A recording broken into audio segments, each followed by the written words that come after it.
if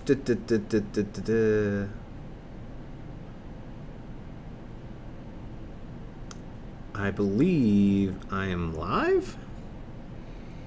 I don't know. I can't see. Let me do this. No. Let me do this. No. Yeah, I don't know if this is actually working or not. Yeah, there we go. I am live. So it is. It's probably kind of choppy here. Yeah, you got you. Yeah, sorry guys. Unfortunately, my my cam link isn't working, so I'm probably not going to do the full unboxing here. But I figured I'd hang out and chat with you guys for a few. I'm going to try and figure out what the heck is going on with this little thing and why it's not working. I've tried 2 different HDMI cables. I've tried my Mac that I'm on right now, and I've tried my PC, and cannot get it to connect to for the life of me. I have the settings correct on my camera. It's worked a few times now. It worked yesterday when I was testing it out in the evening, but so far I can't get it to work. Yeah, how are hopefully everybody's doing okay. Yeah, can I you know what's funny is I'm so bad at live streaming that I have no idea what I'm doing. I have OBS set up on my computer. I have no idea where the chat window was, so I couldn't remember. So I'm in YouTube looking at the chat and looking at a delayed version of me talking to you guys, which is funny.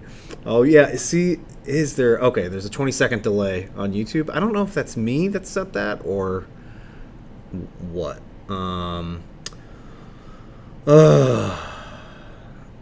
Man. Yeah, I really don't know. I'm like, I thought maybe it was my Mac and the USB adapter, but I have 2 of them. Both of those didn't work. And then I tried putting it on my PC, plugging it in directly there. That didn't work. It's just not picking up anything. Every time I plug it in, it's saying there's no camera attached, and the light comes on for like 2 seconds and then immediately turns off. So, not sure what's going on with that. I'll have to figure it out. Oh, hello from Oklahoma. But yeah, I have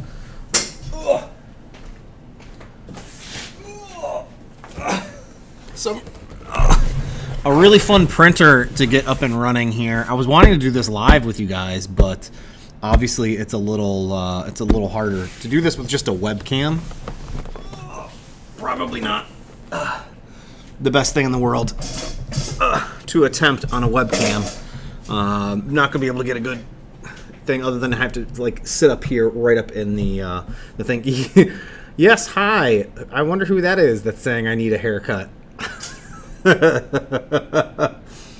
I do need a haircut. It's very long, and we'll see what I need to do here.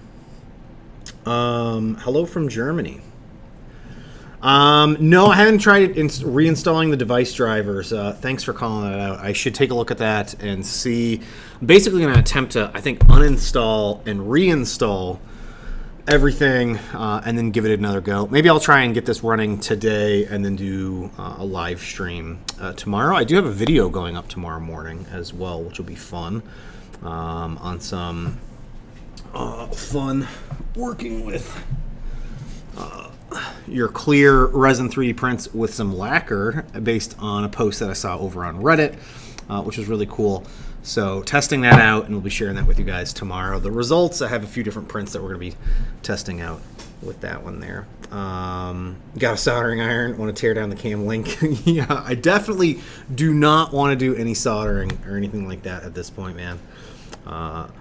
But yeah, it's oh, Shane, man, I'm so excited to hear that you got the Saturn II. You're gonna love that. I actually have a print that I can't get I could walk the laptop over there, but I'm not going to. For the video tomorrow, did a print overnight off of that I'll be including with some of the video for tomorrow. I'm very excited to show off that one here. Oh yeah, James, glad to hear you got first resin printer. That's awesome. Congratulations. Yeah, this is Not ideal, the setup here, by the way. I really apologize that I wasn't able to get this going. I've got to figure out, again, what the heck is going on with this cam link and why I can't get it working on 2 different machines. Also, I was scrambling to try and just get the webcam here fully loaded so that I could chat with you guys for just a little bit. But yeah, this is a fun little Saturday morning impromptu live stream, and apologies for being late. Like, I had to run out to the dollar store. So with the new Prusa resin printer, they also sent along their wash and cure station that goes with it that I'm very excited about because it has the ability to heat up your resin before you print with it. But I realized I didn't have any isopropyl alcohol, so I had to run out to the dollar store and or Dollar General and pick up some expensive isopropyl alcohol. Man, it was almost like $4 a bottle. It's very expensive there. I gotta go back to Walmart and grab some more there. Billy, I'm seeing some pretty cool results with the lacquer.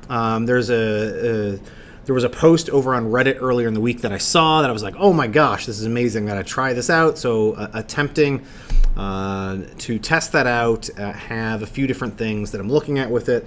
The one fun challenge with working with this is this is a quart size. This. And I was wanting to dip the prints in here. Obviously, that's not very big, so you're kind of limited on what you can be dipping in there. But I'm going to be attempting to, this afternoon, I've got a print that finished overnight that I want to brush and then see what that looks like and include for the video tomorrow. But Ronald, Prusa was kind enough, folks over there were kind enough to send this along to me to make some videos, do a review, check it out, see how it compares to some of the other 3D printers. I'm very excited to see how the SL1S speed compares to something like the Mars 3 or the Anycubic Mono X. I know the Mono X is like significantly larger, but those 2 I think are my fastest resin 3D printers that I can reliably get to print under 2-second exposure times. So I'll be very interested to see how that stacks up against those because the machine obviously is it's pretty expensive, but it's supposed to be insanely reliable. And what I'm excited about as well is in Prusa Slicer they already have like a whole bunch of different predefined resin profiles, which is really exciting to just be able to slice something, grab what resin that you're working with, and it just magically work there. Oh man, you have the Form 3. The Form 3 Plus. Excuse me, not even the Form 3. The Form 3 Plus. Yeah, that is a beast of a machine. One of these days, I'm going to get my hands on a Form Labs machine. Hopefully, at some point, I can make my way back out to Boston area and actually visit. I would love to stop by and see what the heck they're doing there in their lovely setup. They're always working on some crazy cool things. I'm actually very excited that they're involved with the HasLab new action figures that are coming out I think later this year, where you can download the HasLab app and then scan your face. I think it just takes a photo of the front and the sides, and then it's going to map it so that you can 3D print, they will 3D print and make your own action figure for you, which is really cool. And they're using Formlabs to make all of those, the head prints, which is pretty crazy. Hi everyone. Yeah, this is a unfortunately this is supposed to be showing off this printer behind me, but again, anybody that's joining in, I have been having non-stop issues just getting the stream up and running, and my cam link is not working, so I'm just going to chat with you guys here for a few, and then I'll probably look at trying to get this, seeing if I can get this set up so that we can do the stream tomorrow, or maybe even during the week next week. But I really want to get this thing. I wanted to do this live with you guys, so I'm holding off on unboxing this, just because I think it's going to be really cool to see. You're supposed to be able to just take it out, run, I think, a quick calibration, and then basically get up and printing with it, which is so cool. So cool.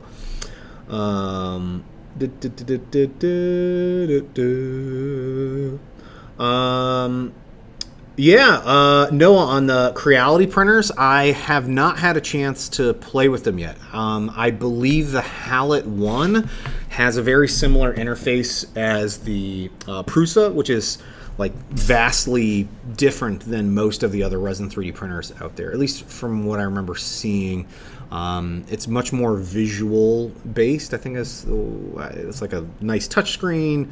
You can click through things. You might see QR codes for things or videos. I'm not quite sure. But I haven't had a chance to play with this, obviously, and I've never had a chance to play with the Creality ones. But I believe the Creality ones are supposed to print relatively nicely. I've seen people on some of the Facebook groups posting about that, or even some of the other YouTube folks making videos with their. Man, is that Jeremy Harris? Are you in California? It is early, my man. Sorry. Yeah. So, oh, Wayne, the Saturn S. That's another great option. Congrats on that one. Prime Day deals. That was. So many good deals. I actually picked up one of the stream decks here that I meant to get set up here before this stream so that I could have, because I've got two cameras, no two cam links, so that's obviously not going to work, but I wanted to be able to punch between things or have my webcam set up and punch between different setups, but we'll eventually get there. Oh yeah, the Tainted Customs. Yeah, the one from Prusa is the one that I'll be unboxing with this here. It's the SL1S, and it's a wash and cure station, but it also will heat up your resin, apparently. So if you want to heat it up before you run off and print anything, you can go and do that, which I think is wildly awesome. I think that's a really cool idea. I'm wondering if it will also heat up your prints. So if you put in, like, I've printed something and it has supports on it and I want to make the support removal process easier, can I heat that up and it will make the supports pop off a little easier? I'm not sure.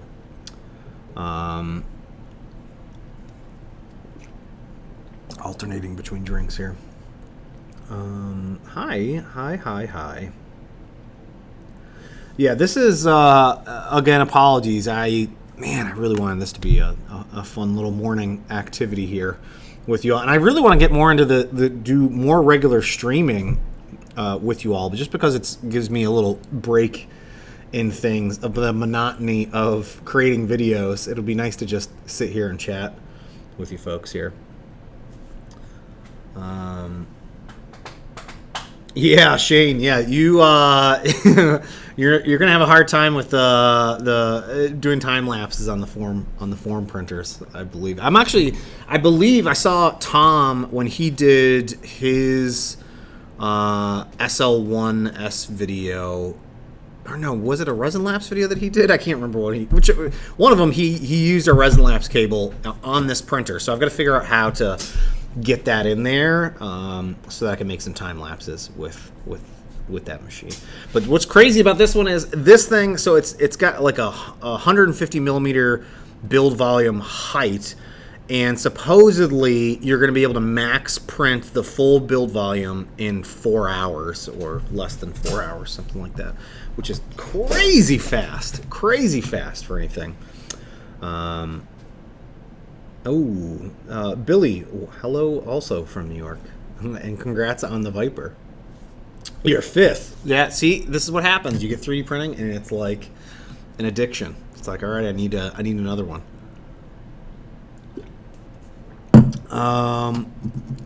Yeah, thanks.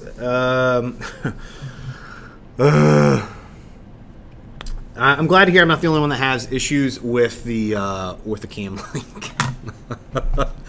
It's been a bit of a challenge this morning. Yeah. So I again tried multiple HDMI cables. Tried 2 different USB connectors to my Mac. Then tried everything over on my PC. None of that would recognize the camera. And I've got everything set up properly on the camera to connect. So it's just a. You know what, one thing I should do is just look into, because I have Canon cameras. Canon has a webcam utility. It's not going to be the same quality as the Cam Link, if I remember correctly. But maybe I should look into doing that. At least it will allow me to do like a 1080p connection from my camera to the computer, which would be better than whatever this webcam is right now, which is like 720, and then I've upscaled to fit the screen. Hi from India. Wow. Hello. Oh man. Yeah, so this is just had the wash and cure from Prusa. That thing is amazing. Pre-warm resin and dry the print. Yeah, exactly. It will dry it. That's crazy. One of the big talking points is obviously going to be like, I'm super excited about the Prusa printer and the washing station. Obviously, it's like super expensive compared to some of the other resin printers that are out there. So it might not be exactly a hobbyist printer. Like, even before I look at this thing, it might not be considered something that most folks that were just wanting to resin 3D print things would consider grabbing. But apparently it's supposed to be insanely reliable when it comes to printing. And that I'm super excited about. And especially when I'm printing things, I want to try and get back into resin printing and selling resin printed items. Had a bit of an issue with that last year, which put me off of it. As much as I love resin printing, but when it comes to resin printing like 100 to 200 plus things and trying to get those cleaned and cured, it's a long process of things that I didn't want to deal with, compared to FDM, where you just take it off the build plate and it's more or less ready to pack up and ship out. So we'll see how that goes. I'm very interested to see if this makes it any easier, as well as, like I just said, more reliable when it comes to mass printing a bunch of things. I have not Hellspawn. I have not tried any water washable resin in an 8K printer yet. Actually, sorry, I think I have used some of Elegoo's water washable gray resin in the Saturn 8K printer, and it worked just fine. So for me, I don't ever, even with water washable resin, I know it's water washable. I still just clean it with IPA in the wash and cure stations. The process works a little easier for me. And look at this. So I posted this over on, I think on TikTok. Hopefully this doesn't disconnect you guys. But I set up I bought a new table here so that I can have it's like a dedicated resin washing, cleaning, prepping station over here.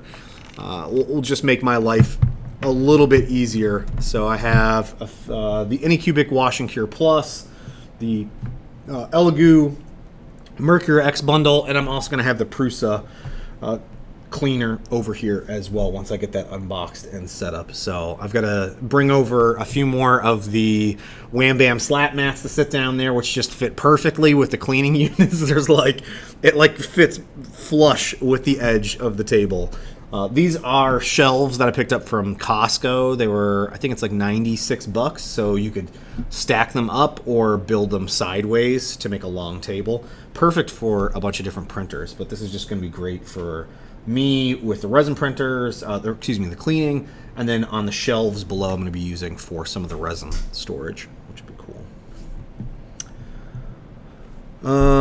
If you're using OBS, grab the icon pack for Stream Deck that Sideshow FX puts out. Ooh, okay. I will make a note of that. I have no idea what that is, but I am going to make a note of that. Grab the icon pack for Stream Deck Sideshow FX. All right. Thank you. I'm gonna made a note of that in my phone. So yeah. Oh, and here's. Let me see here. Oh man, that's still wet. Never mind. I was gonna show you guys something, but it's still drying. Is resin still better for Etsy than using FDM? It all depends on what you're printing and the volume of things that you're printing. I keep saying I'm going to make a video just breaking this down of some of the troubles that I ran into last year. So if you guys remember, those articulating dragons blew up. And I think I made a video, a TikTok that went crazy on that. And then I started, I got the okay to start selling those, and then immediately sold way more than I could possibly reliably produce. But I was going, oh, this is all right. I'm gonna print them all in resin, because instead of it taking me 10 hours or 12 hours to print one dragon, I can print one dragon in an hour and a half on a resin printer. And it was just a lot to manage. All the cleanup, the mess that it was making. Obviously, working with resin is messy, but when you're trying to mass produce like 100 of something in resin that needs to be printed perfectly, anytime one of the joints wouldn't, if they fused together, then I had to set it aside. I couldn't sell that one. So there was a lot of wasted resin. I ended up saving all my fails and selling those as discounted items, which was good. So I was able to recoup some of that. But it was just a lot of time, of my time and effort, and the cleanup process was just brutal for that. Trying to mass clean and cure all of those things. I would think it would be a lot easier if it wasn't an articulating item. If it was just a miniature or a little statue or something that's easier to deal with, you probably have a better time resin printing and selling. But for me, right now, I'm not selling anything in resin on my Etsy shop. I'm doing all FDM still, just because even though it takes substantially longer to print, it was just much more reliable. Oh, also the other factor with all the resin things is immediately, I shipped and sold out, I don't know, probably the first 20, and one of the people was like, hey, mine broke in transit. And I'm like, God, I gotta reprint another one, and I'm gonna send it out to them again. It's just, resin's a good bit more brittle unless you're mixing in things to make it a little bit tougher and stronger. How do I manage the resin stuff in the workspace here? So I've got a large air purifier over there that's working overtime a lot of times here while I'm working in the shop here. And thankfully I don't have many machines up and running. I also am rarely here when I'm actually printing. I will typically do a lot of stuff here in the studio and start prints and then leave after they initially get started. So I'm not typically hanging around here while stuff is printing. Can these resin printers print in nylon for car parts yet? Not that I'm aware of. That would be wildly cool. There are some really durable resins, but I don't think anything that would work for reliably well for car parts. That's for sure. Oh man, yes, Jason Miller. While I've been making stuff for the new Black Panther movie, there is 1,000% chance that I will be, making stuff as soon as either Nico or Do 3D or many of the other folks that I closely follow. I will definitely be printing some masks and armor pieces from that movie once more designs come out from that. So looking forward to that. Man, that trailer was just amazing. Absolutely amazing.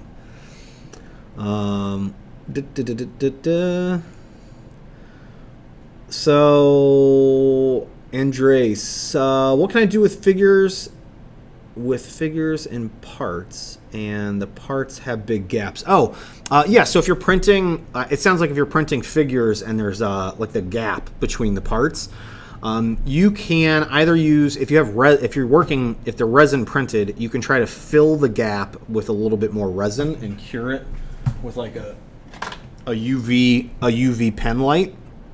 Works really well. Typically you'll have to build that up depending on how large of a gap that is. The other option is, I think I did a video on it with using baby powder. There's mixtures, you can almost make a putty mixing in resin. I think it was with baby powder. Maybe it was super glue and baby powder. I can't remember. And it makes a moldable putty that you can shove in there to help fill some of those cracks that you might have or seams.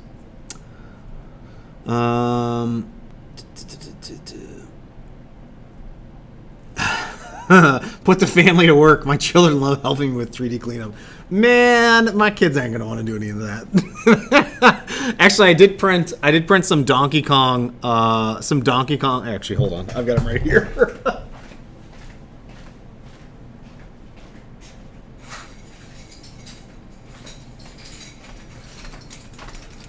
I've been printing these articulating Donkey Kongs from Creature Crate, and they first, they're just awesome how well they articulate. These are all FDM printed. I think this was off the Neptune 3, but my oldest son came here, and I was like, dude, you can grab one of those. And now we're going out for taking him out and some of his buddies for his birthday to Dave and Buster's, and giving them some articulated Donkey Kong characters here for a day of gaming.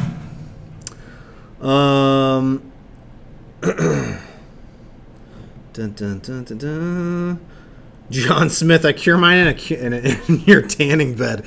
That would actually be a really fun experiment. Like, why do I need to justify buying a tanning bed? Well, I've got this huge resin print that I need to cure. Let me stick it in there.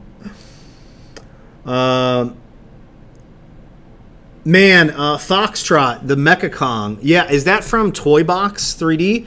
I bought his. Man, what did I just buy? I just bought a file from him, or from them. I can't remember what it was now, and I need to start printing it. I just picked that up maybe 2-3 a month ago at this point. Man, the weeks are flying by. But yeah, I need to get that started, and I was planning on putting together some more of these printers that I have sitting over here and starting to get some of those up and running. I've actually got to start. I've got a few larger printers, FDM printers, that I need to get unboxed and set up and get back to printing some big helmets here for you guys. Adam, no, thank you. Thanks for checking out the videos. And the Kitty print and Pro and the Venture 3, nice. That I've got one of those. One of the printers on that list there. I need to actually work on getting set up here. I think it was this. Yeah, Minty Nuggets. Yeah, that Mecha Godzilla is insane. And then, yeah, there's just some awesome files there. Daryl, hey Jesse, how many files have you bought that you haven't printed yet? A lot. A lot. Recently, who was it? Man, I'm trying to remember whose files it was. Oh man, actually, I think this was a little while ago. Was it Flexi Factory? It was somebody that I bought the file on My Mini Factory, and then I think it was like 3 months later, I went on Cult and bought the same file again and didn't realize that I had already previously purchased it. And it's just like, the problem is I will buy stuff intending on using it for a video or for a project or just printing it for fun, and then I forget about it. And then something else catches my eye, because as I think a lot of us know, something cool comes out and someone presents an awesome file, and then I've got to run off and print that, and I lose track of this project that I'm about to start wanting to print. Oh man, yeah. John Smith asking about the water washable. Yeah, I've actually done a video on water washable resin. I regularly use it and a lot of my projects. I just don't clean it with water. I just clean it with IPA still in my wash and cure stations. Do you even 3D print if you don't print this file? Yeah, I mean it's. I even bought a external hard drive just to store to organize and store all of my 3D files, and I haven't updated that. Like, that in itself is a process of just managing that external drive of files.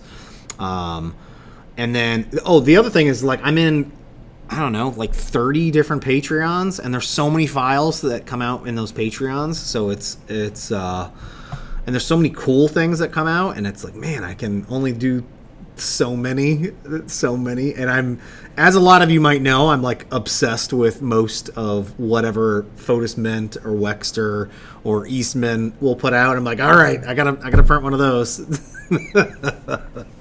Actually, Eastman just did a Butcher, Billy Butcher from The Boys bust, and I've got to print that. I need to actually, I've got the Core XY. Is it a Core XY? It's the Neptune X that I still need to get set up. So I was saying, all right, I'm going to print that file with that printer for the video, since I think I've done a few of his models with some of my Neptune videos.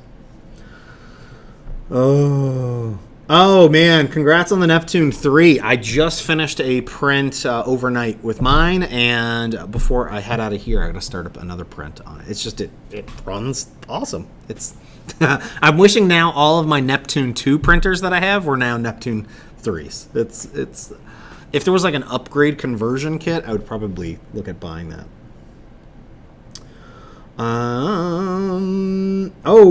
Uploader, yeah, oh my goodness. We're going to print TPU for the first time. Man, TPU is a tricky one. Is a very tricky one. I've only printed with TPU a handful of times, and you've got to print pretty slow with it. And the biggest issue is making sure that when the filament is feeding in, it doesn't get, it's so malleable that it can get caught up in the gears that's feeding the filament through. Oh no, sorry. I was thinking of a different printer that I had. I had another printer that was a direct drive that was a little bit easier because it just feeds it directly at the extruder, and it's a lot less travel that it has to push it through. But it's there. I think on Thingiverse or maybe even Printables, there's guides that you can download for the printers, like an Ender series of printer, which would work with the Neptune, I believe. That'll help feed the TPU along. Christopher, whoa! And you got a side business. Thanks. You should reach out to Nico. He's got a podcast that he does. He interviews people like every other day about making money with 3D printing. And he's got 3D Print Profit, I think it's what it's called on YouTube, something like that. And it's like cranking out these hour-long interviews. I went on one and talked about my history of making and selling things with 3D printing. But there's so many different people on there, and it's wildly awesome. Everyone from that's just doing like 3D scanning to having just running Etsy shops to selling and making files.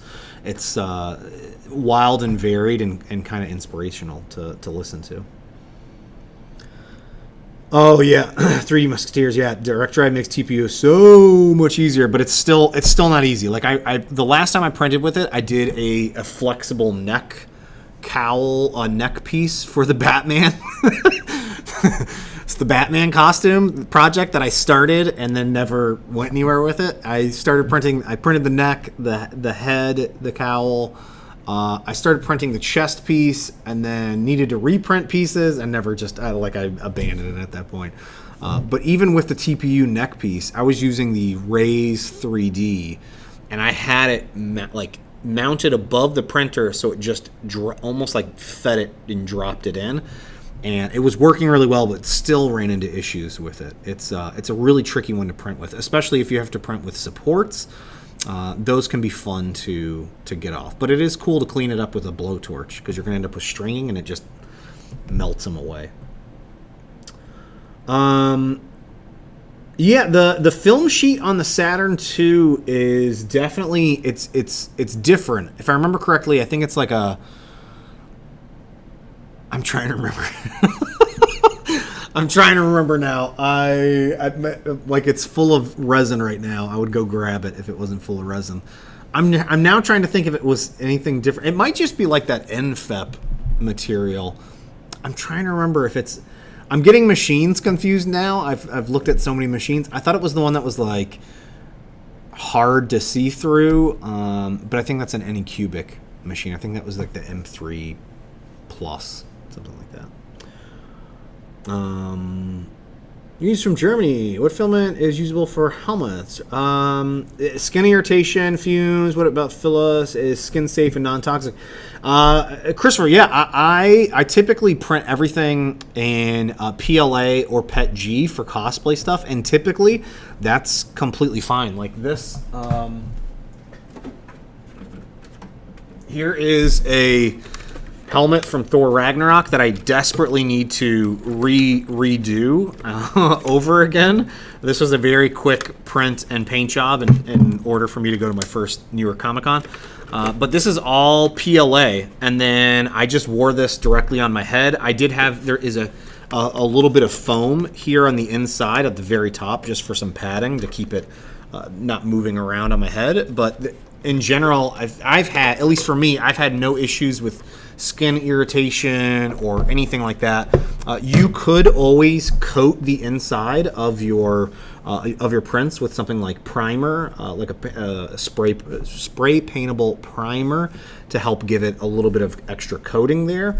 But typically, if you're just printing with PLA or PETG, you should be fine. Jesus, hello from Spain, and thank you for that. Please, you don't need to donate anything, by the way. I got a 3 right now, and you can plus, and oh, thank you. That's yeah, and you just got the Saturn II. The Cobra Plus, man. I've got to wait. Is that the Cobra? I'm so confused by their lineup. By the way, Anycubic's lineup. Is the Cobra Plus the largest? Or is that the Cobra Max? Is it called a Cobra Max? I've got whatever the big, huge Cobra is. That's the one that I want to get set up here so that I can start getting some large props up and running here in the next week or two. Akuma Mods! Thanks for the answers, by the way, over on the TikToks. Akuma Mods makes some wild resin content as well here, folks. Have you seen? Yes. Have I seen Kick-Ass 3DS? Their time lapses. Yeah. So they have. What's even wild? So there's another person on YouTube that makes amazing resin 3D printing time lapses, and what they do is different than what Andrew and I have set up for our resin lapse cables. What we do is we take a picture every time the light basically flips on your resin printer, and it's going to generate an image, which is going to trigger your camera to take a picture, and then you can stitch the pictures together to make a video time lapse there. But what they're doing, which is wildly different, is they must have a command that they're sending in the machine that after, I don't know if it's like every layer or every few layers, it's going to lift all the way out of all the way out of the printer and go all the way up to the top or up to a certain point, which triggers the camera. So it's taking pictures of the print fully outside of the vat. So it's looking like it's just like generating in air, which is really cool. It's a wild way to do it. For me, that's like, while it's awesome, it's way too much lifting and time suck for me. Like, I still want things to print fast and do a time lapse. I don't want it to take twice as long for me to do a time lapse. But what's even crazier is some of their recent videos, they've got things on sliders, and it's almost like they're transitioning between our type of resin lapse that Andrew and I have set up and theirs. And they've just got some wild transitions in there. They're like top tier resin time lapse captures here over on the YouTube. Oh yeah, Spartan. Yeah, installing some padding into helmet and armor pieces. There's some fun art involved with getting that correct, because there's a lot of give and take with that, where you have to get it right, where it's sitting properly, where it's not too snug or it's not too loose, it's not moving around too much, and it's like not a one size fits all typically for things like helmets or armor of any kind where it's going to fit comfortably. I'm honestly surprised someone like Frankly Built hasn't already done something like that. Maybe he has.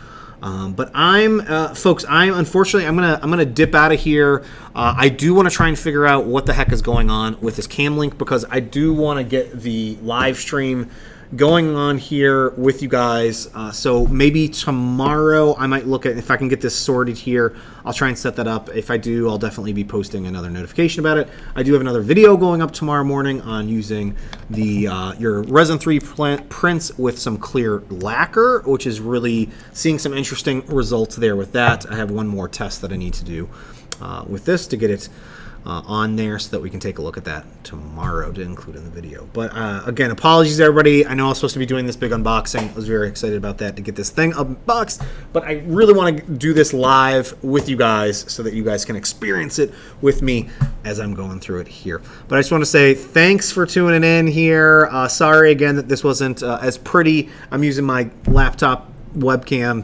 here. Not good. I gotta get this cam link thing sorted. But I'm gonna do some Googling here for the next, I don't know, 20 minutes or so. Hey, thanks guys, and I've got to make sure to, yeah, here we go, end stream. There we go.